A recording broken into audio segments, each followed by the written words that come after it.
हाँ तो बच्चों, आज हम देखते हैं अगला टॉपिक पृष्ठ मृदा और अवपृष्ठ मृदा, अवमृदा। पृष्ठ मृदा और अवमृदा, इसके बारे में हम जानकारी लेते हैं। पहले इनकी दोनों की परिभाषा देखते हैं और उसके बाद दोनों में अंतर पढ़ने वाले हैं। तो देखिए बेटे, पृष्ठ मृदा क्या होती है? मृदा की ऊपरी परत जिस पर कृषि कार्य करते समय औजार तथा मशीनरी चलाते हैं। कहने का मतलब मृदा की ऊपरी सतह जिस पर कृषि कार्य किया जाता है, खेती की जाती है, वो मृदा जो है जिस पर खेती की जाती है वो मृदा कहलाती है पृष्ठ मृदा। यह परत जो है 0 से 15 सेंटीमीटर यानी कि ऊपर से लेकर और अंदर गहराई में जब जाते हैं तो 15 सेंटीमीटर तक की होती है और उपजाऊ होती है। इसी पर कृषि की जाती है बेटे। अब बात करते हैं हम अवमृदा की। अवमृदा क्या होती है? ऊपरी सतह से नीचे की परत जो पैतृक पदार्थों तक गहरी होती है। कहने का मतलब कि इस सतह से पृष्ठ मृदा के नीचे जब चलोगे, ऊपरी सतह से थोड़ा नीचे चलोगे तो जहाँ पैतृक पदार्थ गहराई तक होते हैं, पैतृक पदार्थों की मात्रा अधिक होती है, वो कहलाती है अवमृदा। अब पृष्ठ मृदा और अवमृदा दोनों में अंतर पढ़ना है, तो इसके लिए बेटे हमें एक टेबल बनानी होती है। दोनों का अंतर के लिए एक साइड में पृष्ठ मृदा लिख लेते हैं, एक साइड में अवमृदा। तो पहले बात करते हैं इधर पृष्ठ मृदा। यह पूर्ण रूप से अपक्षयित होती है, मतलब ये अपघटित हो जाती है, जबकि ये आंशिक रूप से अपघटित होती है, आंशिक रूप से अपक्षयित होती है। पूरा मतलब एक तरीके से सड़ते गलते नहीं है पदार्थ, जबकि इसमें पूरे सड़ गल जाते हैं। इसमें कार्बनिक पदार्थों की मात्रा अधिक होती है, जबकि इधर कार्बनिक पदार्थों की मात्रा इससे कम होती है। इसके बाद इसमें मृदा वायु एवं वायुमंडल के बीच गैसों का आदान प्रदान अच्छा होता है। यानी कि जो पृष्ठ मृदा है इसमें वायु और वायुमंडल के बीच गैसों का, मृदा वायु एवं वायुमंडल के बीच गैसों का आदान प्रदान अच्छा हो जाता है। इधर गैसों का आदान प्रदान कम होता है। इसमें सूक्ष्म जीवों की संख्या एवं क्रियाशीलता अधिक होती है। इसमें सूक्ष्म जीव और उनकी क्रियाशीलता क्या होती है बेटे? ज़्यादा होती है, जबकि इधर सूक्ष्म जीवों की संख्या तथा क्रियाशीलता कम होती है। यह अधिक उपजाऊ होती है, मतलब पृष्ठ मृदा जो है बेटे अधिक उपजाऊ होती है, जबकि अवमृदा जो है वो कम उपजाऊ होती है। इसके बाद छठा पॉइंट आता है बेटे, इसमें पोषक तत्वों की मात्रा अधिक होती है। तो पोषक तत्व जैसे NPK, FeMG जो होते हैं, तो ये पोषक तत्व अधिक मात्रा में पाए जाते हैं पृष्ठ मृदा में, जबकि अवमृदा में पोषक तत्वों की मात्रा कम होती है। इसका रंग गहरा भूरा होता है, जबकि इसका रंग हल्का पीला होता है। इसके बाद इसकी धनायन विनिमय क्षमता अधिक होती है। धनायन विनिमय क्षमता जो है बेटे हम आगे पढ़ने वाले हैं, ये क्या होती है धनायन विनिमय क्षमता और ऋणायन विनिमय क्षमता, अगले चैप्टरों में आएगी। इसके बाद में इसकी धनायन विनिमय क्षमता कम होती है। यहाँ हमने 8 अंतर पढ़े बेटे, तो ध्यान रहे जब अंतर पूछे तो कम से कम 5 अंतर तो लिखने हैं। बाकी नंबर देख लेना कितने का है, 2 नंबर का है तो 4 अंतर, 3 नंबर का है तो 6 कर दीजिए। तो ये हो जाते हैं बेटे पृष्ठ मृदा और अवमृदा। तो पृष्ठ मृदा क्या होती है? कृषि कार्य के लिए जिस पर औजार और मशीनरी चलाई जाती है वो पृष्ठ मृदा है, जबकि ऊपरी सतह के नीचे जब अंदर जाते हैं गहराई तक तो वो होती है बेटे जिसमें पैतृक पदार्थ होते हैं, वो होती है अवमृदा। इसके बाद अगला टॉपिक आता है बेटे मृदा परिच्छेदिका या मृदा प्रोफाइल। तो मृदा परिच्छेदिका या मृदा प्रोफाइल क्या होती है कि कोई भी मृदा है ना, इस मृदा पर हम क्या करते हैं कि इसको इस पर ऊर्ध्वाधर खड़ा काट लगाते हैं, मतलब इस तरीके से लगाते हैं जैसे बेटे ये है हमारा, तो इस पर ऐसे काट लगाते हैं, है ना, ऐसे मृदा को नीचे यानी गहराई की तरफ इस पर काट लगाते हैं। तो मृदा का ऊर्ध्वाधर काट लगाने पर ऊपरी धरातल से मूल पदार्थ तक विभिन्न परतें मृदा के समांतर दिखाई देती है। मतलब ऊपरी धरातल से मृदा के धरातल के मूल पदार्थ तक नीचे तक जब हम चलते हैं तो विभिन्न परतें मृदा के समांतर दिखाई देती हैं। इन्हें संस्तर कहते हैं। इन सभी संस्तरों को ही मृदा परिच्छेदिका कहते हैं। मतलब मृदा में ऐसे खड़ा काट लगाइए तो ऊपरी पृथ्वी धरातल से और नीचे मूल पदार्थों तक अनेक परतें दिखाई देंगी, समांतर परतें दिखाई देंगी, उनको संस्तर कहते हैं तथा इन सब संस्तरों को मिलाकर मृदा परिच्छेदिका कहते हैं। इसके निम्न भागों में बांटा गया है, इसे निम्न भागों में कौन कौन से भाग हैं बेटे? सबसे पहला है ओ संस्तर। तो देखिए सबसे पहला भाग है ओ संस्तर, है ना। तो इसमें इसे कितने संस्तरों में बांटा गया है? देखो सबसे पहले ओ उपसंस्तर। इसमें क्या है? बिना सड़े गले पदार्थ होते हैं जिन्हें हम नग्न आंखों से देख सकते हैं, मतलब बिना चश्मा लगाए या बिना सूक्ष्मदर्शी के सीधे देख सकते हैं बेटे इनको, है ना। तो बिना सड़े गले पदार्थ होते हैं जो हमें डायरेक्ट दिखाई दे जाते हैं। सेकंड भाग है इसका O2 संस्तर। इसमें पूर्ण अपघटित, पूर्ण नहीं है ये पूर्ण है, तो पूर्ण अपघटित पदार्थ एवं जंतु अवशेष पाए जाते हैं, है ना। तो इसमें पूर्ण रूप से अपघटित पादप एवं जंतु अवशेष पाए जाते हैं जिन्हें हम नग्न आंखों से नहीं देख सकते, या तो सूक्ष्मदर्शी से लेंस लगा करके हम इसको देख सकते हैं बेटे। तो ये दो संस्तर हो गए। ओ संस्तर के पहला O1 संस्तर और दूसरा O2 संस्तर। इसके बाद सेकंड टाइप आता है बेटे ए संस्तर। यह सबसे ऊपरी खनिज संस्तर माना जाता है। इसे भी अलग अलग संस्तरों में बांटा गया है बेटे।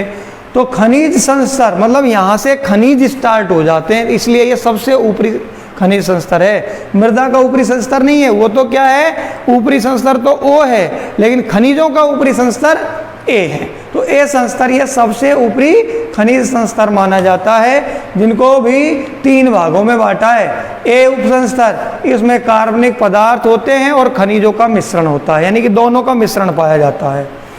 A2 उपसंस्तर, इसमें मृत्तिका, लोहा, एल्यूमिनियम ऑक्साइड ये खनिज हैं, इनका निच्छालन नीचे के संस्तरों में हो जाता है इसमें से, एवं क्वार्टज का सांद्रण होता है। निच्छालन का मतलब है कि ये क्या है बेटे? निच्छालित होकर के नीचे छन करके और नीचे जा करके जमा हो जाते हैं। तो नीचे की परतों में जाकर ये जमा हो जाते हैं बेटे। और क्वार्टज जो है वो एक क्वार्टज पत्थर है, वो भी खनिज ही है क्वार्टज, इसका सांद्रण मतलब वो गाढ़ा हो जाता है। इसके बाद A3 उपसंस्तर है। एक संस्तर के मुख्य गुण होते हैं, मतलब जो ए संस्तर है कंप्लीट, उसके मुख्य रूप से गुण इसी में पाए जाते हैं और यह परिवर्तनशील संस्तर भी कहलाता है। फिर इसके बाद थर्ड आता है बेटे B2 संस्तर। इसे भी 3 भागों में बांटा है। B1 संस्तर, इसमें बी संस्तर के गुणों की अधिकता होती है, मतलब सबसे ज़्यादा जो गुण हैं बी संस्तर के वो किस में पाए जाते हैं बेटे? बी संस्तर में ही पाए जाते हैं, B1 संस्तर में पाए जाते हैं। बी संस्तर के अधिकांश गुण B1 में पाए जाते हैं। यह भी परिवर्तनशील संस्तर ही होता है, जैसे A3 होता है ना परिवर्तनशील, ऐसे ये भी परिवर्तनशील होता है। B2 उपसंस्तर, इसे निक्षेपित तथा संचयन स्तर भी कहते हैं और इसमें मृत्तिका, लोहा व एल्यूमिनियम के ऑक्साइड निच्छालित होकर जमा हो जाते हैं, मतलब नीचे की तरफ जाकर के जमा हो जाते हैं। इसके बाद में बेटे B3 उपसंस्तर, ये जो है बी और सी संस्तर के मध्य अंतर्वर्ती परत है, मतलब जो B3 है ना ये बी संस्तर और अब जो सी आएगा उसके बीच की अंतर्वर्ती परत है, उसके बीच वाली ये परत है, ये क्या इनको एक दूसरे में मतलब जोड़ के रखती है। इसके बाद बेटे चौथा संस्तर आ गया हमारा सी। यह कम विघटित होता है और इसमें जो अपक्षयित मूल पदार्थ है, पैतृक पदार्थ पाए जाते हैं, ये कम अपक्षयित होता है और इसमें मूल पदार्थ पाए जाते हैं नीचे जा करके। इसके बाद में नंबर 5 है आर संस्तर। तो इसमें कठोर चट्टान पाई जाती है, अब यहाँ से चट्टान शुरू हो जाती है बेटे, है ना। तो ध्यान रहे, पहला ओ संस्तर, फिर ए, फिर बी, फिर सी और फिर आर संस्तर है। आर संस्तर से कठोर चट्टान शुरू हो जाती हैं, चट्टानें पाई जाती हैं यहाँ पर, और जो हमारा ए संस्तर है वहाँ से खनिज स्टार्ट होते हैं। तो इस तरीके से मृदा परिच्छेदिका या मृदा प्रोफाइल को 5 भागों में बांट करके अध्ययन किया गया। इसके बाद बेटे अगला टॉपिक आता है इसमें पृथ्वी, है ना। तो पृथ्वी क्या होती है? अब हम पृथ्वी की बात कर रहे हैं बेटे। तो पृथ्वी ब्रह्मांड का अत्यंत छोटा भाग है। पृथ्वी ब्रह्मांड का एक अत्यंत सूक्ष्म भाग है, सूचना नहीं है, ये सूक्ष्म है बेटे, है ना। तो पृथ्वी ब्रह्मांड का एक अत्यंत सूक्ष्म भाग है। इसकी ऊपरी सतह मृदा से ढकी है और पृथ्वी सूर्य के चारों ओर चक्कर लगाती है। मतलब ब्रह्मांड का ही भाग है पृथ्वी और ऊपरी सतह मृदा से ढकी है ना, मृदा है इस पर और पृथ्वी के चारों ओर ये चक्कर लगाती है। इसके बारे में बात करते हैं कि प्रारंभ में तप्त अवस्था में लावा के रूप में थी। पहले ये कैसी थी? गर्म थी और लावा के रूप में, जो शीतल होकर वर्तमान ठोस अवस्था में परिवर्तित हो गई है, जो आज दिखाई दे रही है उस रूप में परिवर्तित हो गई है। पृथ्वी की जो सतह ये उबड़ खाबड़ है और इसके उभरे हुए भाग पर्वत और खोखले एवं गड्ढे पानी से भरकर समुद्र में झील बनाते हैं। जो उभरे हुए भाग हैं, उभरे हुए भाग है ना, उभरे हुए भाग पर्वत और खोखले भाग गड्ढे और पानी से भरकर समुद्र और झील बना लेते हैं। तो उबड़ खाबड़ है तो ऊंचे भाग तो क्या हो गए? पर्वत, और जो गड्ढे बन गए वो समुद्र और झील। ये 3 मंडलों से बनी है पृथ्वी। पहला मंडल है वायुमंडल, यह जलमंडल की अपेक्षा हल्का होता है और भूमि का केवल 0.03% भाग होता है ना। भार की दृष्टि से, भारत नहीं, भार की दृष्टि से इसमें गैसों का मिश्रण पाया जाता है। और भार की दृष्टि से वायुमंडल का संगठन यहाँ दे रखा है, कितनी कितनी मात्राएं वायुमंडल में कौन कौन सी गैसें पाई जाती है। तो ये जलमंडल से हल्का और गैसों का मिश्रण, मतलब इसको भी पृथ्वी में ब्रह्मांड में शामिल किया गया है। तो भार की दृष्टि से वायुमंडल का संगठन क्या है बेटे? N2 79.9%, O2 20.7%, जलवाष्प 0.17%, CO2 0.03% और अन्य गैसें 1.33% हो जाती हैं। इसके बाद जलमंडल इसी माता पृथ्वी के भाग में ही, यह थलमंडल को घेरे हुए पानी की परत होती है। थलमंडल को घेरे हुए, थलमंडल से घिरे हुए पानी की परत होती है। पानी जो है वो थलमंडल से घिरा हुआ है, जो समुद्र के रूप में होता है। मतलब एक बीच में बहुत बड़ा गड्ढा बन गया और उस गड्ढे को चारों तरफ से किसने घेर रखा है? थलमंडल ने, जो समुद्र का रूप है। यह पृथ्वी का 6.9% भाग होता है बेटे। इसके बाद थलमंडल, यह गैसों एवं जलीय आवरणों से, जलीय आवरणों में जो आंतरिक ठोस पिंड है ना, उसे थलमंडल कहते हैं।